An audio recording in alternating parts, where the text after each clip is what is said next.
제발 누구 없습니까? 서울 삼성동 대한의료재단 30주년 기념식. 귀빈들이 모인 연회장 한복판에서 젊은 피아니스트가 쓰러졌습니다. 순식간에 얼어붙은 분위기. 회장의 외침이 메아리 쳤죠. 안녕하세요. 올해 65 이창호입니다. 30의 병원을 읽었습니다. 흰 가운보다 검은 양복이 익숙한 사람이 됐지요. 아내는 떠났습니다. 10년 전 봄비 내리던 날에 그녀의 피아노 소리가 그립습니다. 딸아이는 피아노를 배웠습니다. 제 뜻대로 의대가 아닌 그 애의 꿈은 묻어둔 채로 돈이 답인 줄 알았습니다. 병원을 키우고 재단을 세우고 이름을 알리면 행복할 거라고. 누구에게도 말 못했던 제 이야기. 오늘은 여러분께 조심스레 꺼내봅니다. 숨이 턱 막혔습니다. 그 순간 인터컨티넨탈 연회장 전체가 내 눈에는 흐릿한 환영처럼 느껴졌습니다. 병원을 일으키기 위해 피와 땀을 쏟아부은 30년. 그 기념의 날이 악몽으로 변하는 순간이었습니다. 오늘은 특별히 저희 아버지를 위해 쇼팽의 녹턴을 연주하겠습니다. 연주의 목소리가 마이크를 타고 흘러나왔을 때 가슴 한구석이 찌릿하게 아파왔습니다. 아내 정희를 닮은 그 목소리, 창백한 피부, 가녀린 손가락까지 모든 것이 내 가슴을 칼로 도려내는 것 같았습니다. 정희가 세상을 떠난 지 벌써 10수년이 흘렀지만 그 상처는 아직도 생생했습니다. 날마다 피를 흘리는 상처였습니다. 피아노 건반 위에서 춤추던 연주의 손가락이 갑자기 경직되었습니다. 한음 두음 틀리더니 그녀의 눈동자가 뒤로 넘어가는 것이 보였습니다. 심장이 폭발하는 듯한 공포가 엄습했습니다. 연주야, 절규가 목구멍을 찢고 나왔습니다. 다리가 제 의지와는 무관하게 움직였습니다. 단상을 뛰어내려 사람들을 거칠게 밀어냈습니다. 귀에서는 피가 쿵쿵 울렸고 심장은 터져나갈 듯이 뛰었습니다. 정희가 떠나던 그날의 악몽이 현실이 되어 눈앞에서 펼쳐지고 있었습니다. 피아노 아래 쓰러진 연주의 모습은 끔찍했습니다. 창백한 얼굴은 백지장 같았고 입술은 파랗게 질려 있었습니다. 온몸이 경직되어 경련을 일으키고 있었습니다. 바로 정희의 마지막 모습과 겹쳐졌습니다. 가슴이 찢어지는 고통이 밀려왔습니다. 119에 빨리 전화해. 누구 없어? 목이 찢어질 듯한 절규를 내질렀지만 연회장은 혼란스럽기만 했습니다. 대한의료재단 이사장인 내가 최고의 의사들이 모인 이 자리에서 딸을 살릴 수 없다는 현실이 저를 비웃는 것 같았습니다. 공포와 무력감이 동시에 밀려와 온몸이 얼어붙었습니다. 제발 누구라도 제 딸을 살려주세요. 목소리가 갈라졌습니다. 눈물이 뺨을 타고 흘러내렸습니다. 그 순간 내 눈에는 정의의 마지막 순간만이 보였습니다. 또 사랑하는 사람을 잃는 건가? 심장이 찢어지는 듯한 고통이 밀려왔습니다. 칼로 베인 듯한 침묵 속에서 천천히 걸어오는 발소리가 들렸습니다. 어둡고 낡은 청소부 유니폼을 입은 노인, 주름진 얼굴, 하얀 백발, 그리고 세월의 무게가 담긴 깊은 눈빛. 사람들이 자연스럽게 길을 내주었습니다. 그 노인의 걸음에는 이상한 위험이 있었습니다. 저기요. 여기는 행사장입니다. 지금 비상 상황이니 나가주세요. 누군가의 목소리가 떨렸습니다. 하지만 노인은 아랑곳하지 않고 연주에게 다가왔습니다. 무릎을 꿇고 연주의 맥을 짚는 손길은 수십 년의 경험이 묻어나는 것 같았습니다. 그리고는 조용히 가방을 열었습니다. 그 안에서 꺼낸 것은 낡은 나무 침통이었습니다. 뭐 하시는 겁니까? 저리 비키세요. 분노와 당혹감이 섞인 목소리로 소리쳤습니다. 청소부가 침을 놓겠다고? 이 절체절명의 순간에? 하지만 그 노인의 눈빛에는 흔들림이 없었습니다. 마치 오래전 그 의원에서 본 듯한 익숙한 눈빛이었습니다. 제 딸입니다. 제발 살려주세요. 목소리가 완전히 갈라졌습니다. 체면도 자존심도 의학적 신념도 모두 내던졌습니다. 딸이 눈앞에서 죽어가는데 그런 것들이 무슨 소용이 있겠습니까? 노인은 침을 꺼내 들었고 주변 사람들이 놀라 숨을 들이켰습니다. 최고의 병원장이 미신적 행위를 허용한다니 내일의 뉴스 헤드라인이 그려졌습니다. 하지만 그 순간엔 그런 것이 중요하지 않았습니다. 회장님, 이건 불법 의료행위입니다. 이러시면 강민수 팀장이 다가왔지만 제 손짓 한 번으로 얼어붙었습니다. 눈에서는 분노의 불꽃이 튀었을 겁니다. 노인의 손가락이 연주의 맥을 짚고 숨소리를 확인했습니다. 그리고는 침을 꺼내 연주의 목 옆 정확한 자리를 찾았습니다. 침이 살을 파고드는 순간 기이한 침묵이 연회장을 지배했습니다. 심장이 멎을 것 같았습니다. 시간이 멈춘 듯한 느낌. 그 노인의 얼굴에서 20년 전의 기억이 폭포수처럼 쏟아져 내렸습니다. 정희의 병을 치료하던 그 의원, 그리고 그곳의 전설적인 침술사, 복내 여사? 떨리는 목소리로 내뱉은 이름의 노인이 잠시 고개를 들어 저를 바라보았습니다. 그 깊은 눈동자에 20년 전의 기억이 생생하게 떠올랐습니다. 현대의학이 포기했을 때 정의를 데려갔던 그곳. 의학을 신봉하던 제가 마지막 희망으로 찾았던 그 침술사였습니다. 가슴이 터질 듯이 뛰었습니다.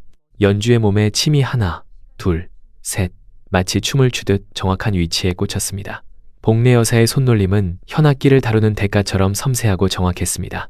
그녀의 손가락이 움직일 때마다 연주의 얼굴에 미세한 변화가 일어났습니다. 창백했던 입술에 조금씩 혈색이 돌기 시작했습니다. 호흡이 돌아오고 있어요. 이제 곧. 복내 여사의 목소리는 깊고 차분했습니다. 그 한마디에 온몸의 긴장이 조금 풀렸습니다. 마치 20년 전 정희의 병상에서 들었던 그 목소리처럼 그때도 이렇게 침으로 정희의 고통을 덜어주었습니다. 아내가 3년을 더 살 수 있었던 것은 복내 여사의 침 덕분이었습니다. 윤정희님의 딸이군요. 그분과 똑같은 맥을 가졌어요. 이런 맥은 평생 단 2번 만났습니다. 복내 여사의 말에 심장이 쿵 내려앉았습니다. 아내의 이름을 알아보다니 눈물이 볼을 타고 흘러내렸습니다. 목이 메어 말을 잇지 못했습니다. 그저 덜덜 떨리는 손으로 딸의 손을 붙잡을 뿐이었습니다. 연주의 몸에서 경직이 천천히 풀리기 시작했고 호흡이 깊어졌습니다. 그리고 마침내 연주가 작은 신음을 내뱉었습니다. 그 미약한 소리는 천상의 음악처럼 들렸습니다. 생명의 증거, 그 작은 소리에 온몸이 떨려왔습니다. 억눌러 왔던 숨을 내쉬었습니다. 아버지, 연주의 희미한 목소리. 그 소리는 세상에서 가장 아름다운 선율이었습니다. 딸의 손을 꼭 쥐었습니다. 차가웠던 손에 따스한 온기가 돌아오고 있었습니다. 눈물이 멈추질 않았습니다. 구급차는 5분 후에 도착합니다. 혹시 지금 어디서 보고 계신가요? 여러분의 이야기도 참 궁금합니다. 댓글로 들려주시면 고맙겠습니다. 구독과 좋아요는 제가 다음 이야기를 꺼낼 수 있는 따뜻한 응원이 되어줍니다. 누군가의 말이 들렸지만 제 귀에는 들어오지 않았습니다. 오직 복내 여사의 손놀림과 연주의 숨소리만이 세상의 전부였습니다. 그녀가 마지막 침을 놓았을 때 연주의 눈이 천천히 떠졌습니다. 흐려졌던 눈동자가 점점 선명해졌습니다. 기적이 눈앞에서 펼쳐지고 있었습니다. 이제 위험한 고비는 넘겼어요. 하지만 정밀 검사와 추가 치료가 필요합니다. 복내 여사의 말에 깊이 고개를 숙였습니다. 그녀의 얼굴에서 과거 정의를 살려냈던 그날의 기억이 생생하게 떠올랐습니다. 그때도 이렇게 침으로 기적을 만들어냈습니다. 현대의학이 포기했을 때 그녀의 침술은 생명을 붙잡았습니다. 감사함과 부끄러움이 동시에 밀려왔습니다.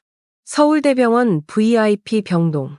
연주는 여러 검사를 받고 안정을 취하고 있었습니다.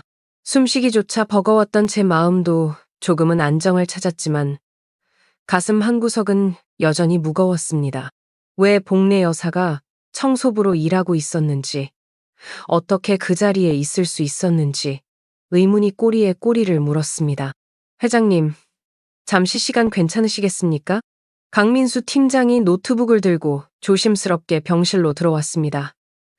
그의 표정이 심상치 않았습니다. 가슴이 덜컥 내려앉았습니다. 그 청소부, 아니, 최복내 여사에 대해 알아봤습니다. 팀장이 노트북을 펼쳤습니다. 화면에는 20년도 더 된 낡은 신문기사가 떠 있었습니다. 침술의 대가라는 문구가 눈에 들어왔습니다. 침술의 대가, 최복내, 의료계 갈등으로 은퇴. 제목만으로도 심장이 무너져 내렸습니다. 떨리는 손으로 기사를 읽어내려갔습니다. 대한의사협회의 강력한 반대와 압박에 부딪힌 최복내 한의사가 결국 침술원을 닫기로 결정했다. 최 한의사는 현대의학으로 치료가 불가능한 말기 환자들을 살려내며 기적의 침술사라는 별명을 얻었으나 무면허 의료행위 논란과 의사협회의 조직적 압박으로 인해 글자가 눈앞에서 춤을 추었습니다. 기사 속 사진에는 젊은 시절의 복내 여사가 있었고 그 옆에는 바로 저였습니다. 아내 정희를 치료받던 시절, 제가 감사의 뜻으로 인터뷰했던 그날. 하지만 그 후 대한의사협회에서 압력이 들어왔고 저는 그녀를 외면했습니다. 병원장으로서의 명예와 지위가 더 중요했던 겁니다. 견딜 수 없는 죄책감이 가슴을 파고들었습니다. 최복래 여사는 이후 익선동의 작은 집에서 은둔 생활을 하다가 3년 전부터 생계를 위해 청소 용역일을 시작했다고 합니다. 그리고 우리 병원 청소 용역으로 지원한 것이 바로 6개월 전입니다. 가슴이 산산조각 났습니다. 6개월 동안 그녀가 내 병원 복도를 닦고 있었다니. 내가 그토록 배신하고 외면했던 사람이 오늘 내 딸의 목숨을 구했다니. 숨이 막혔습니다. 부끄러움과 죄책감이 파도처럼 밀려왔습니다. 눈물이 볼을 타고 흘러내렸습니다. 팀장님, 복례 여사를 지금 당장 모셔와 주세요. 당장. 목소리가 완전히 갈라졌습니다. 내가 저지른 잘못, 그리고 그 결과로 복례 여사가 겪었을 고통이 가슴을 후벼 팠습니다. 숨 쉬는 것조차 고통스러웠습니다. 병실 문이 열리고 복례 여사가 들어왔습니다. 여전히 청소부 유니폼을 입은 그녀의 모습에 가슴이 찢어질 듯 아팠습니다. 72세의 나이에 청소를 하고 있다니. 그것도 자신을 배신한 사람의 병원에서. 몸이 떨려왔습니다. 앉으시겠습니까, 복례 여사님? 목소리가 떨렸습니다. 복례 여사는 조용히 앉았습니다. 그녀의 눈빛은 20년 전과 다르지 않았습니다. 깊이 있고 지혜로우며 따스했습니다. 그 모든 고통에도 불구하고 원망의 기색이 보이지 않았습니다. 그것이 더욱 가슴을 찢었습니다. 감사합니다. 제 딸을, 연주를 살려주셔서. 말문이 막혔습니다. 무슨 말을 해야 할지, 어떻게 사과해야 할지 몰랐습니다. 20년의 시간은 너무 길었습니다. 제가 그녀에게 준 상처는 얼마나 깊었을까요? 그 모든 시간 동안 그녀가 겪었을 고통과 고뇌를 생각하니 숨이 막혀왔습니다. 윤정희님의 피가 흐르는 아이를 그냥 볼 수 없었습니다. 복례 여사의 목소리는 담담했습니다. 그 담담함이 오히려 더 날카로운 칼이 되어 가슴을 찔렀습니다. 원망의 말 한마디 없이 그저 제 딸을 구했다는 사실. 그 높은 인격에 고개를 들 수 없었습니다. 눈물이 멈추지 않았습니다. 미안합니다. 정말 미안합니다. 제가 잘못했습니다. 20년 전 정의가 당신의 침으로 3년을 더 살 수 있었는데 그런데도 협회의 압력에 굴복해서 당신을 배신했습니다. 그 때문에 당신이 이렇게 청소부로 목이 메어 말을 잇지 못했습니다. 가슴속에 쌓아두었던 말들이 본물처럼 쏟아졌습니다. 어깨가 격렬하게 떨렸고 목소리는 완전히 갈라졌습니다. 복례 여사는 조용히 제 고백을 들었습니다. 그녀의 얼굴에는 평온함이 깃들어 있었습니다. 이창우 회장님, 제가 한 가지 제안을 하고 싶습니다. 복례 여사의 말에 고개를 들었습니다. 그녀의 눈빛은 단호했습니다. 마치 운명의 순간을 맞이한 듯 했습니다. 이연주 양의 완전한 치료를 위해서는 지속적인 침술 치료가 필요합니다. 제 조건은 하나뿐입니다. 복례 한의원을 다시 열게 해주십시오. 제 손으로 더 많은 생명을 살리게 해주십시오. 심장이 멎는 듯 했습니다. 그녀가 원하는 것은 복수도 돈도 아닌 단지 자신의 의술을 펼칠 수 있는 공간이었습니다. 그 숭고함에 목이 메었습니다. 가슴이 뭉클해졌습니다. 그보다 더한 것도 해드리겠습니다. 제가 모든 것을 바로잡겠습니다. 제 목숨이라도 바치겠습니다. 그 순간 무언가가 제 안에서 완전히 변했습니다. 20년간 현대의학만이 정답이라고 생각했던 고집이 산산조각 났습니다. 아내를 3년 더 살게 해준 것도 오늘딸의 목숨을 구한 것도 복례 여사의 침이었습니다. 눈물이 멈추지 않았습니다. 하지만 이번 눈물은 달랐습니다. 새로운 결심과 함께하는 눈물이었습니다. 병실에 깊은 고요함이 흘렀습니다. 창밖으로는 서울의 불빛이 별처럼 반짝였고 멀리서 구급차 사이렌 소리가 들려왔습니다. 침대에 누워있던 연주가 미세하게 움직이더니 눈을 떴습니다. 그녀의 눈에는 새로운 빛이 있었습니다. 마치 오랜 잠에서 깨어난 듯한 선명함이 있었습니다. 아버지, 연주의 희미한 목소리에 다가갔습니다. 딸의 손을 꼭 잡았습니다. 그 손길이 살아있다는 것만으로도 감사했습니다. 복례 여사는 조용히 자리에서 일어나 나가려 했습니다. 복례 여사님, 제 딸에게 당신을 소개하고 싶습니다. 네 목숨을 구해준 분이란다. 제 말에 복례 여사가 멈춰섰습니다. 연주에게 복례 여사를 소개했습니다. 그리고 20년 전 이야기, 정의의 이야기, 그리고 오늘의 일까지 모두 털어놓았습니다. 말할수록 가슴이 찢어지는 듯 했지만 진실을 마주하는 것은 필요했습니다.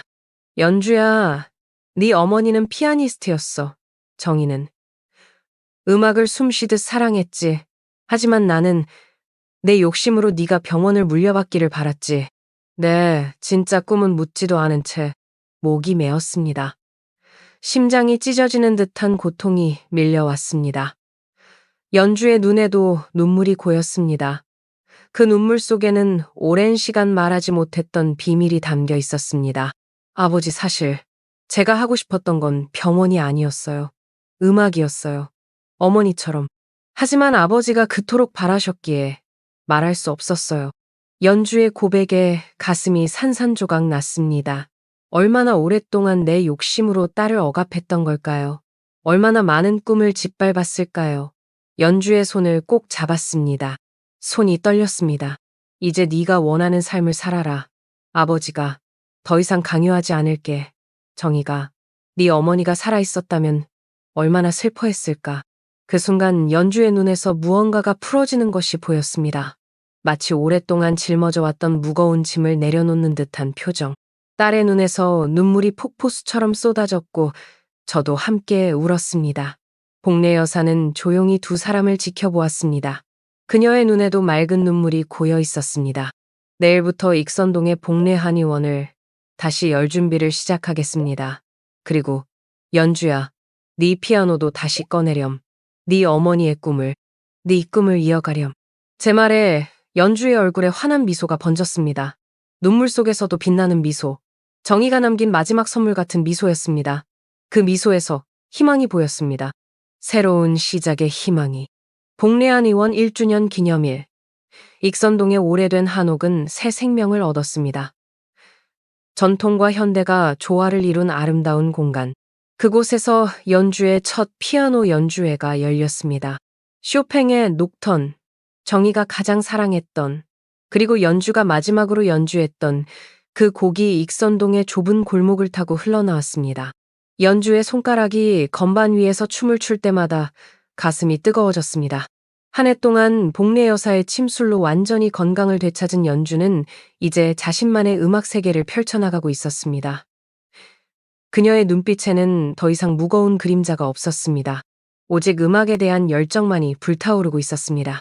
연주의 연주가 끝나고 객석에서 뜨거운 박수가 터져나왔습니다. 자리에서 일어나 마이크 앞에 섰습니다.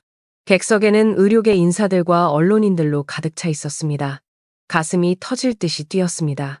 깊은 숨을 들이쉬었습니다. 오늘 이 자리에서 대한의료재단이 침술연구재단을 설립한다는 것을 공식 발표합니다. 현대의학과 전통의학의 조화를 통해 더 많은 생명을 구하는 것이 우리의 사명입니다. 그리고 이 재단의 초대 이사장으로 최복례 여사를 모시고자 합니다. 발표를 마치자 객석에서 놀라움과 감동의 박수가 터져나왔습니다. 무대 한쪽에 서 있던 복례 여사의 눈에 맺힌 눈물이 반짝였습니다. 그 눈물 속에 20년의 세월이 녹아 있었습니다. 억울함, 고통, 그리고 마침내 찾아온 화해와 인정. 그 모든 감정이 한 방울의 눈물에 담겨 있었습니다. 연주가 일어나 저와 복례 여사에게 다가왔습니다. 그리고 세 사람은 깊은 포옹을 나눴습니다. 그 포옹 속에서 어디선가 정의의 향기가 느껴지는 듯 했습니다. 마치 그녀도 우리와 함께 이 순간을 기뻐하는 것처럼. 어머니도 분명 기뻐하실 거예요, 아버지. 이제 우리 모두 자유로워졌으니까요. 연주의 말에 눈물이 왈칵 쏟아졌습니다. 복례 여사는 조용히 미소 지었습니다. 그녀의 주름진 손이 제 손을 꼭 잡았습니다. 그 손길에서 용서와 화해, 그리고 새로운 시작을 느꼈습니다. 익선동의 좁은 골목길, 새롭게 피어난 복례 한의원, 그리고 그곳에서 울려 퍼지는 피아노 소리. 삶은 때로는 우리가 생각지도 못한 방향으로 흘러가지만 결국 모든 것은 제자리를 찾아가는 것인지도 모릅니다. 정희가 우리에게 남긴 마지막 선물, 복례 여사의 침술이 우리 가족에게 가져다준 치유의 기적. 이제 그 기적을 더 많은 사람들과 나눌 차례였습니다. 그날 밤 병원으로 돌아오는 차 안에서 창밖을 바라보았습니다. 서울의 밤하늘에 별이 유난히 밝게 빛나고 있었습니다. 그중 하나가 정의일지도 모른다는 생각이 들었습니다. 눈물이 흘러내렸지만 이번에는 행복한 눈물이었습니다. 마침내 찾은 평화, 그리고 새로운 시작에 대한 눈물이었습니다. 지금까지 제 긴 이야기 들어주셔서 감사합니다. 오늘 이 영상이 마음에 닿았다면 한 줄의 응원을 댓글에 남겨주세요. 그 따뜻한 말이 또 다른 누군가에겐 큰 힘이 될 거예요. 구독과 좋아요는 다음 이야기를 꺼낼 수 있는 따뜻한 응원이 되어줍니다. 그리고 지금 잠시 기지개 한번 쭉 켜볼까요? 굳었던 몸도 마음도 조금은 가벼워졌으면 좋겠습니다. 오늘 하루도 참 애쓰셨습니다. 정말 고생 많으셨어요. 늘 감사합니다. 오늘도 건강하고 행운 가득한 하루 보내세요.